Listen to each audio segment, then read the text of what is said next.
Uruguay es uno de los países más pequeños de América, pero también es uno de los más grandes en materia de democracia y de estabilidad política. Acaba de elegir presidente y de volver a la izquierda. Desde el regreso a la democracia, esta nación del Río de la Plata ha sido un ejemplo de respeto, tolerancia y convivencia. ¿De dónde viene este espíritu conciliador del Uruguay? Desde la coyuntura de las noticias nos devolvemos en el tiempo. Esto es Memorias del Mundo, un video podcast disponible en YouTube y en todas las plataformas de audio.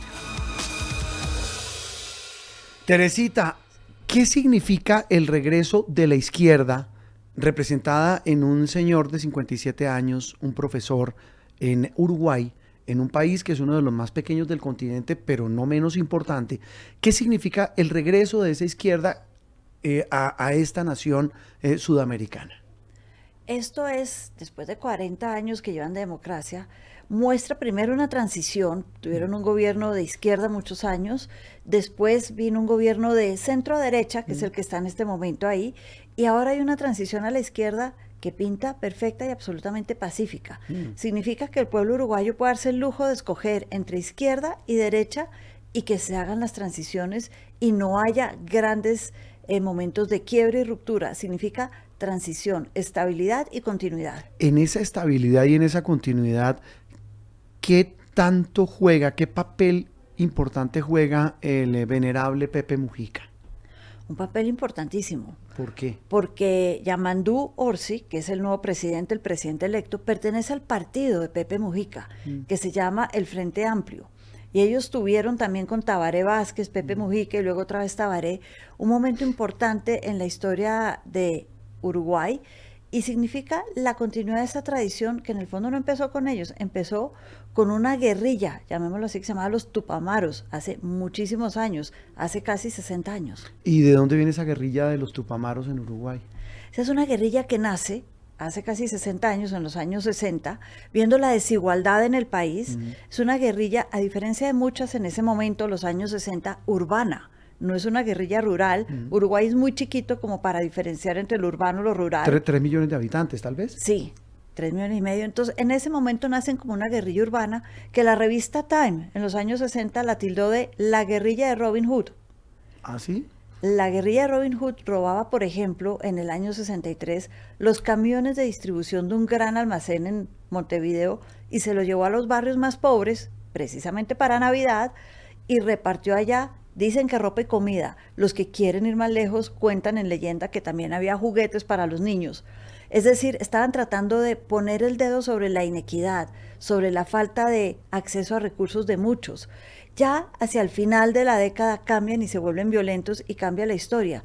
Pero eso fue la raíz de quién es Pepe Mujica.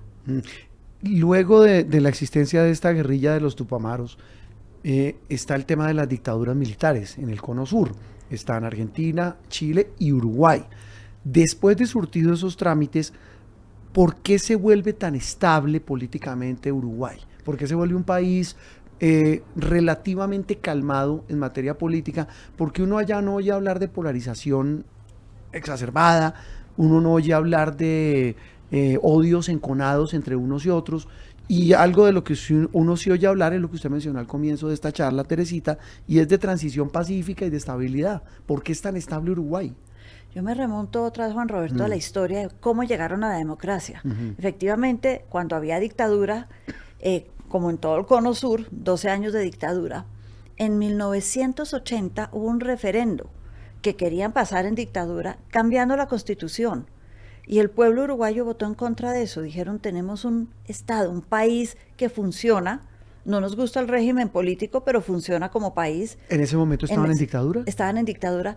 Y no vamos a aceptar un cambio de constitución. No entendemos por qué nos vienen a decir en este momento en la dictadura que hay que refundar al país. Y ese fue el inicio de la transición democrática. Y esa idea de que no vamos a refundar al país ha sido clave a lo largo de la democracia. Ahorita, con estas elecciones nuevamente, uno de los grandes temas que dijo Yamandú Orsi y su partido es: no hay que refundar al país porque lo vamos a tomar de la derecha. No hay que refundar y hacer grandes cambios. No hay que deshacer lo que se hizo en 4 años. Oiga, mire qué diferencia con, no voy a hablar de Colombia ni mucho menos, cuando uno habla de polarización.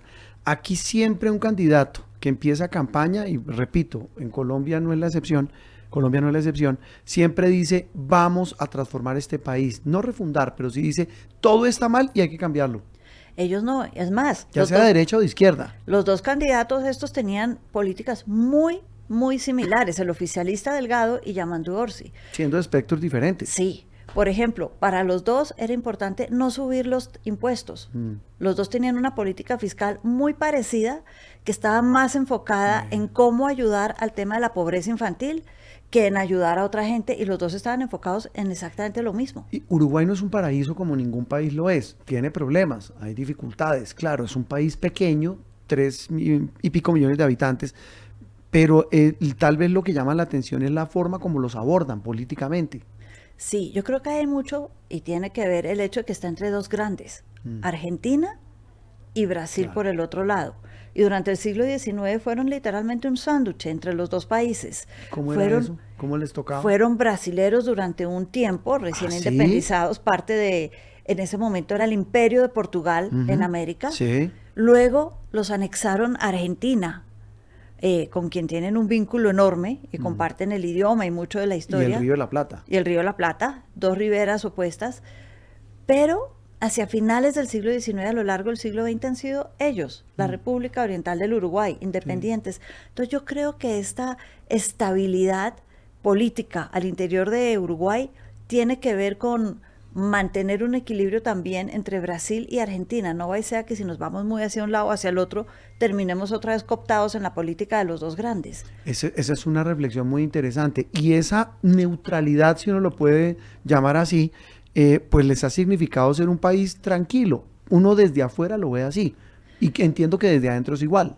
Muy tranquilo, son el país más contento de Sudamérica, nos en el desplazaron índice a de nosotros, felicidad, en el ¿cierto? índice de felicidad, y más interesante, son el número 3 en democracia, en el mundo. Son ¿sí? la tercera democracia más fuerte y estable del mundo, por encima de Europa, de Estados Unidos y de muchos otros. Esa estabilidad, para reiterarlo, Teresita, porque me parece interesante, se basa básicamente en el respeto de la opinión del otro y en que pues usted puede ser de izquierda y yo de derecha o viceversa, pero si usted está en el poder y yo voy a llegar, no voy a destruir todo lo que usted ha hecho. Sí, No. lo entiendo. Y fue lo primero que dijo Yamandu Orsi en su discurso el domingo, aceptando el resultado de las elecciones. No vamos a deshacer lo que han hecho en el pasado y que está funcionando.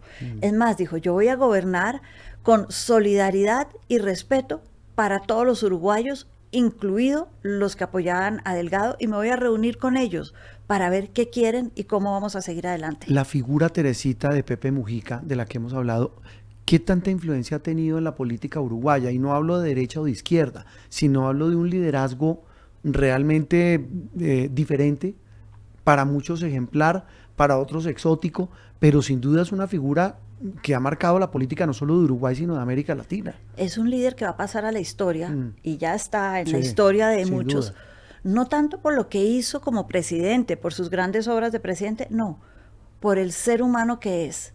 Porque fue el primero, venía, como decimos, de una guerrilla, llegó al poder, pero fue un personaje tranquilo, un personaje que tomó decisiones en bien del pueblo, no se aferró ni siquiera a las ideas que traía como los tupamaros, sino un personaje que va a pasar a la historia como el presidente más pobre en su momento de América Latina, en su casa y su carrito. Y sigue siéndolo. Y sigue siéndolo, y como un gran ser humano. La gente lo respeta como el ejemplo que fue de ser humano, más que por lo que hizo como presidente. Hombre, ¿por qué será? Eso suena tan sencillo. ¿Por qué será que los políticos de hoy son totalmente distintos a personajes como Pepe Mujica? Y sabe que lo peor, son a los que mejor les va.